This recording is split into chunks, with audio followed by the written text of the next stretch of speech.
What's up, movie fans, and welcome back to my channel. Elliot here with a brand new out-of-theater reaction, and today we're reacting to seeing the new supernatural horror film by the name of The Last Voyage of the Demeter. Now, this film will be coming to theaters in the coming weekend, and this isn't a review. This is just my out-of-theater reaction, social media reaction to the film. But before we get into all that, I want to talk to y'all in the comments. Let me know if you were looking forward to seeing this film, and if you're a Dracula fan, what's your favorite piece of Dracula lore?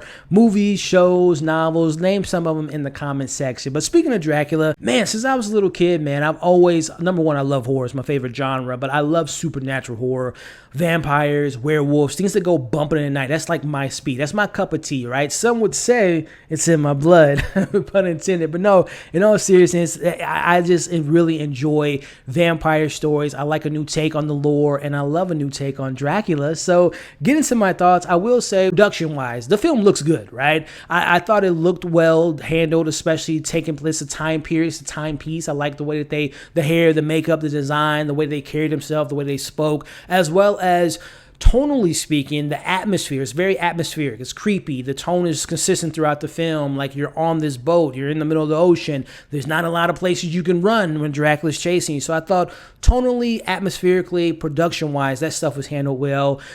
Performance-wise, I gotta say, story, not the best, but performances elevated the story for me. But get into some of the negatives here, and I just want to point back at how I mentioned the story. Now, this is based on a novel, and this particular movie is based on the chapter of the Dracula novel, and you can tell they were pulling, man, because you can see the good stuff from a chapter of a book, but then the rest of the 2 hours is just like, man, this is dragging on, and you can feel the atmosphere in the theater where it's just like, when are things gonna pop off, right? And speaking of popping off, I gotta say, one of the things that I wasn't the biggest fan of is the headliner, and that's Dracula. He's barely in the movie, and when he is on screen, nothing is VFX, especially the visual effects artists that put so much time and effort in making these creatures and, you know, fantastical type of things.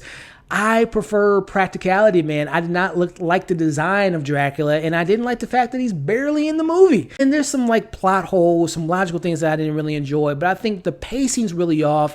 It drags on way too long. And listen, I got more to say on this film, both positively but also negatively, so full review coming soon. But the natural question is it worth seeing?